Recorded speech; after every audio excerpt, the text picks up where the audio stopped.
قابل فخر بات نہیں ہے کہ ہم سابق وزیر اعظم اور جو کہ ایک اہم رہنما اور ہماری اسٹار کے حوالے سے اسٹار کرکٹ کے حوالے سے فلنتھراپی کے لحاظ سے انہوں نے جو بھی کام کیے ہیں اس کی اپنی جگہ اہمیت ہے، اور ان سب کو ہم کو تسلیم کرتے ہوئے ہی آگے بڑھنا ہے۔ تو ہوا یہ کہ یہ آپ نے درست کہا کہ مجھے یہ جو موقع ملا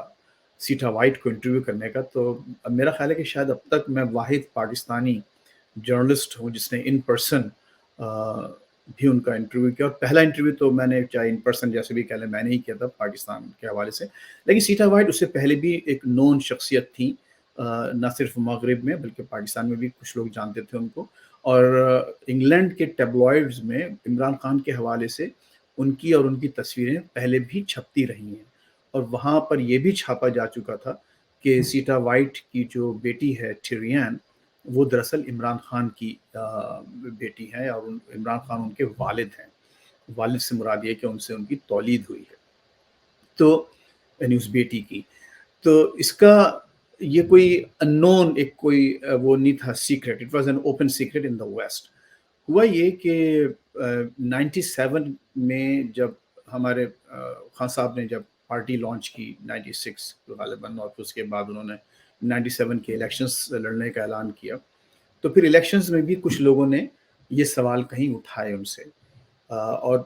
کہ وہ سیٹا وائٹ کے ساتھ آپ کی بیٹی ہے ٹیریان، از شی یور ڈاٹر؟ تو انہوں نے خان صاحب نے، عمران خان صاحب نے اس سوال کا جواب، جیسے کہ اب آج تک وہ کرتے آئے ہیں، نہ دیا، اور بیسیکلی باٹم لائن یہ تھی کہ انہوں نے ٹیریان کو اپنی بیٹی ایکسیپٹ کرنے سے اوپنلی ان پبلک انکار کر دیا۔ سیٹا وائٹ کو جب یہ معلوم ہوا تو شی گاٹ ویری اپسیٹ۔ اچھا، سیٹا وائٹ ان دنوں وہاں رہتی تھیں، ہاں ہیں تو لنڈن کی وہ سوشلائٹ ایک شخصیت تھی وہاں کی، گھومنا پھرنا، کلبس، ایوری تھنگ، لیکن she had move to Beverly Hills, Los Angeles کا علاقہ، مشہور علاقہ بیورلی ہلز، وہاں رہتی تھیں۔ تو وہ چونکہ ان کی دلچسپی تھی پاکستان میں اور کرکٹ میں، تو پاکستان لنک کی کاپی وہاں سے خریدا کرتی تھیں، اپنے کلوز پاکستان اور انڈین اسٹور سے اٹھا لیے خریدتی تھیں، باقاعدہ ہر ہفتے وہ پڑھا کرتی تھیں۔ تو ایک دن جناب انہوں نے کال کی پاکستان لنک کے دفتر اور کہا کہ جی میں بات کرنا چاہتی ہوں، تو پھر میں نے خیر ان سے بات کی، تو پھر معلوم ہوا کہ ظاہر I knew who سیٹا white was. تو اس وقت وہ جا رہی تھیں لاس اینجلس کے ڈسٹرکٹ کورٹ ایک پیٹرنٹی لا سوٹ فائل کرنے کے لیے، یعنی جسے حق ولدیت سمجھ لیجیے، اپنی بیٹی کا حق ولدیت ثابت کرنے کے لیے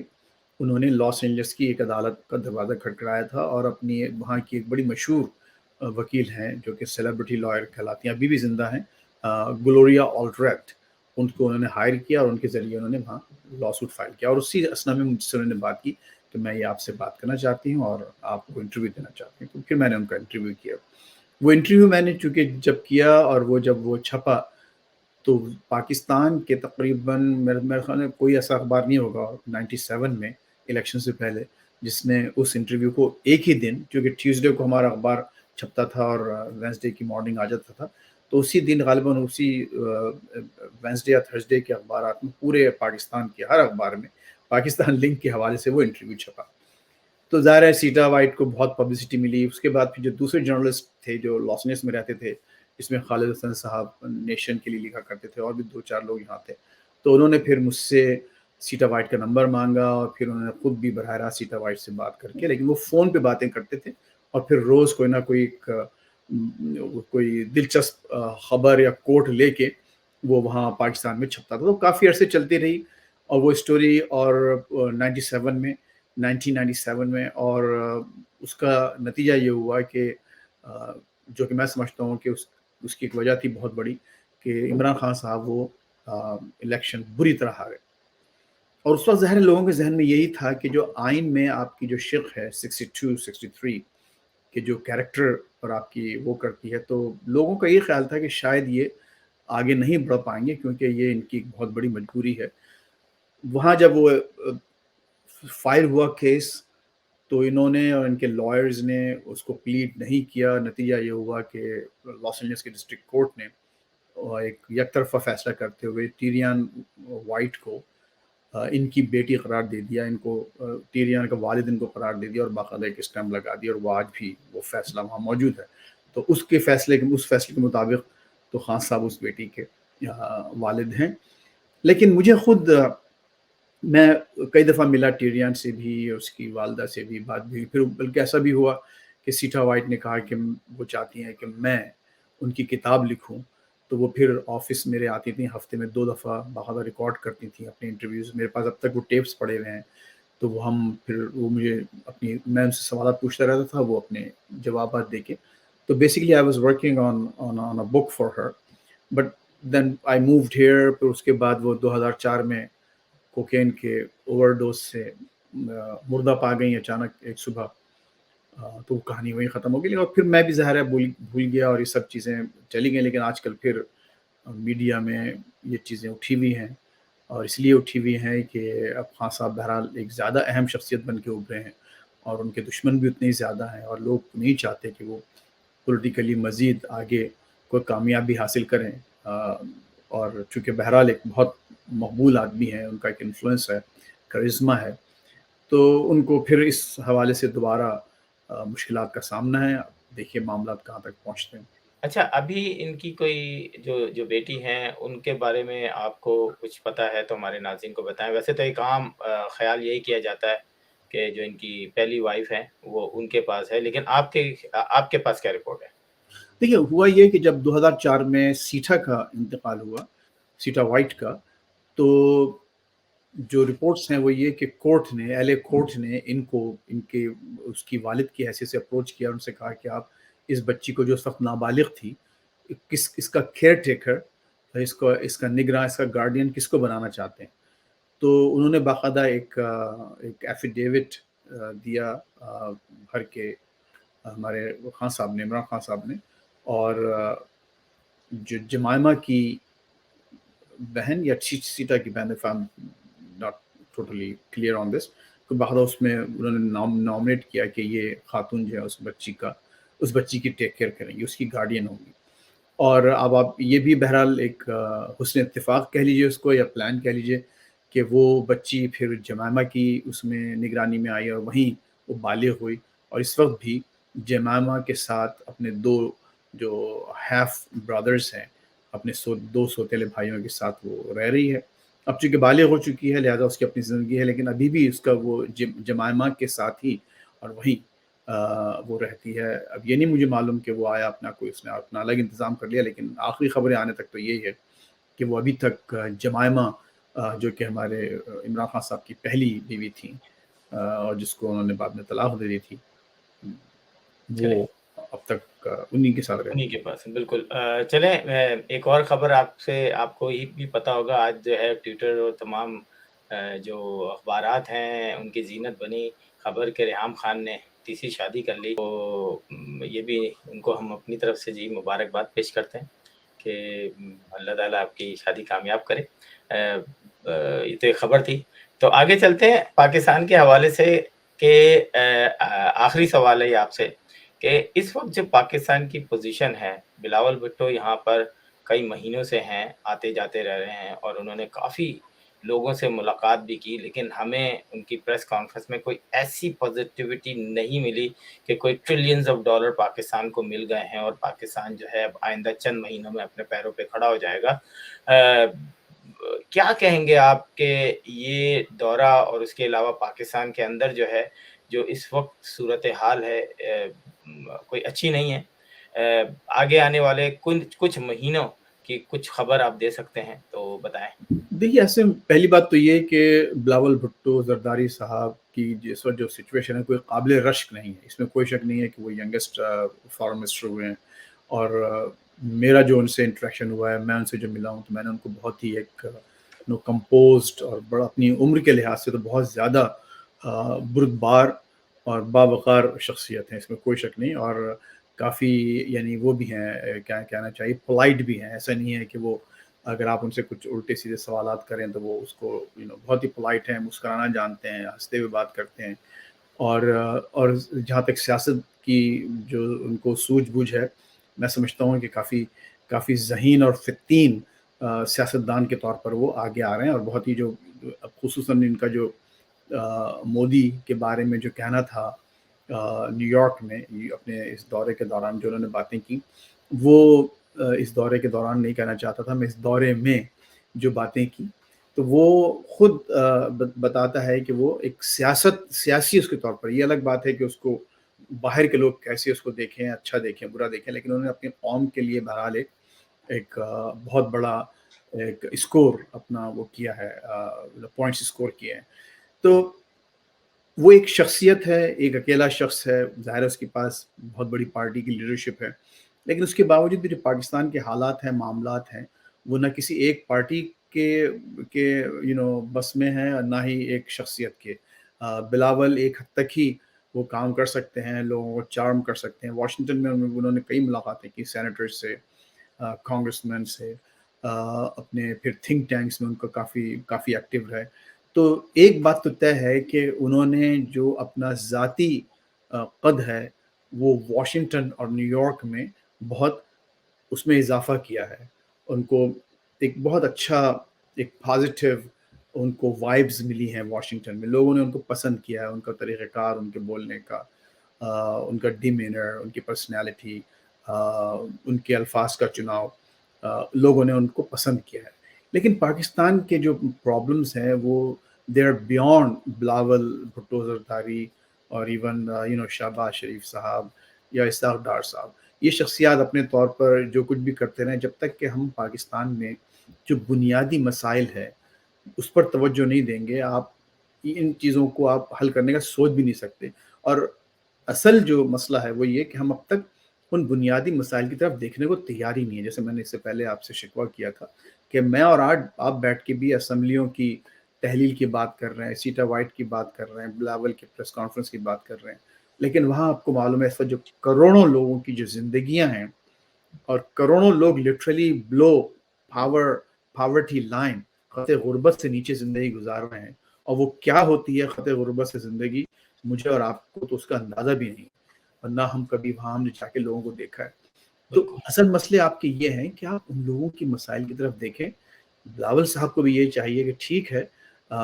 اپنے قد بہت بلند کیا ہے، شہباز شریف صاحب بہت کوشش کر رہے ہیں، وہ ہر ایک کو تھپکیاں لگاتے ہیں، ہر ایک کے گال تھپ آتے ہیں، سب کچھ کرتے ہیں، بیچارے سب کچھ کر رہے ہیں وہ لیکن وہ کچھ چیزیں ورک آؤٹ نہیں ہو رہی. ورک آؤٹ کیوں نہیں ہو رہی؟ ورک آؤٹ اس لیے نہیں ہو رہی کہ آپ کا راستہ ہی غلط ہے، آپ کا راستہ ہی غلط ہے. اور پھر جو پیچھے جو لوگ بیٹھے ہوئے ہیں جو کہ ان کو لانے لے جانے، اوپر کرنے نیچے کرنے کے ذمہ دار ہیں، وہاں پر بھی بہت بڑی ریئلائزیشن ضروری ہے کہ آپ وہ خود کیا چاہتے ہیں. کیا مطلب ایسی ہی صرف ایک آنکھ مچولی چلتی رہے گی، ڈنڈا ڈولی چلتی رہے گی کہ کسی کو نکالا، کسی کو لایا، کسی کو ایک فساد بنا کے پیش کیا، پھر آپ نے ساری باتیں کر کے پھر وہ دوبارہ وہی ایک تھرو اسکوائر ون ساری چیزیں چلانا شروع کر مطلب دیں؟ آپ کے کہنے میں کچھ بھی ہونے والا نہیں ہے، ایسے ہی چلتا رہے گا. کیونکہ کراچی کا حالات آپ دیکھ لیں. ایسے نہیں چلے گا، حالات بدتر ہو رہے ہیں، حالات ظاہر ہے آپ بھی جانتے ہیں آصف، حالات. لیکن فیض صاحب، بس میں پروگرام کا وقت بالکل جی ختم ہی ہو گیا ہے. کل کا پاکستان جو ہے وہ اچھا تھا آج کے پاکستان سے، اور ہر دن یہی ہو رہا ہے. تو آگے اب تو مجھے لگتا ہے کہ آگے اور اس سے کیا برا ہوگا. نہیں، سب سے پہلی بات تو یہ کہ آپ کو پاپولیشن کنٹرول پہ جس کو وہ ایسے جو ٹچی سبجیکٹس ہیں ہم ان پہ توجہ نہیں دے پاتے. بالکل ایک بات تو یہ کہ سب سے پہلی بات تو آپ کے تمام لوگ ایکول ہونا چاہیے قانون اور سماج کی نظر میں. آپ کی جو آپ سو کالڈ، جن کو میں اقلیت کہنا بھی نہیں چاہتا، ان کو بھی آپ بھرپور اپنے مین دھارے کا حصہ نہیں بنائیں گے. عورتوں کو آپ اپنے مین دھارے کا، اپنے مین اسٹریم کا پورا اس کا حصہ نہیں بنائیں گے. اور واقعتاً پورا ایمفیسس اور پورا زور آپ کا جب تک اکنامک ڈیولپمنٹ پر نہیں ہوگا تو باقی آپ کی پالیٹکس، آپ کی سوشل ایشوز وغیرہ آپ کو ساری عمر ایسی تنگ کرتے رہیں گے، اس میں کوئی وہ نہیں ہونی بالکل اور کوئی صحیح. بہتری نہیں ہے. اس میں یہ کہ میں بہت کوئکلی آپ کو بات بتانا چاہتا ہوں کہ دیکھیے اصل چیز یہ ہے کہ آپ کو اگر آپ نے یہ طے کر لیا کہ ہاں ہمارا اصل فوکس اکنامک ڈیولپمنٹ ہے، اور آپ یہ دیکھیے یہاں پر جو لوگ آتے ہیں، ہم آپ جیسے لوگ آتے ہیں، تو ہمارا بھی کیا مطمع نظر ہوتا ہے، یہی ہوتا ہے نا کہ اپنے آپ کو ہم اکنامکلی اپنے کو اسٹیبلش بالکل کریں اور کامیاب ہوتے ہیں لوگ. تو آپ کو یہ طے کرنا پڑے گا کہ ہمارا فوکس کیا ہے، اور پھر اس فوکس کے جو ریکوائرمنٹس ہیں وہ آپ کو پورے کرنا پڑیں گے. آپ ایک ایسی ریجن میں ہیں جہاں major world powers, major economies رہتے ہیں. آپ یہ دیکھیے کہ آپ کے ایک طرف China second largest economy of the world, China, اور دوسری طرف انڈیا جو کہ fifth largest economy in the world, یعنی ایسی اکانومی جس نے انگلینڈ کو بھی اپنا جو یو کے کو بھی پیچھے چھوڑ دیا. تو آپ اتنی دو بڑی اکانومیز کے بیچ میں آپ رہ رہے ہیں، تو آپ کیسے ایک آئلینڈ آف پاورٹی بن کے رہ سکتے ہیں؟ تو یہ آپ کی آپ کے جو لیڈران کی اور آپ کے جو پالیسی میکرز ہیں ان کی نااہلی کا بولتا ہوا ثبوت ہے کہ اتنی بالکل، بڑی اتنے ایک ایسے ریجن میں، اتنے امپورٹنٹ ریجن میں، اکنامکلی بھی اور جیوگرافیکلی بھی جو اتنا امپورٹنٹ ہے، اس میں آپ نے اپنے آپ کا اتنا بیڑا غرق کر کے رکھا ہوا. چلیں تھینک یو سو مچ فیض صاحب آپ کا کہ آپ ہمارے پروگرام میں آئے اور آج آپ نے زبردست تجزیے کے ساتھ ایک اچھی رپورٹ جو کہ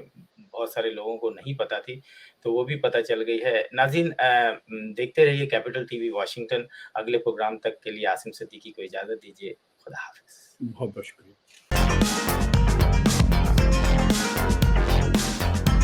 Washington Night Show with Asim Siddiqui. You are watching Capital TV Washington. The best South Asian TV channel in North America.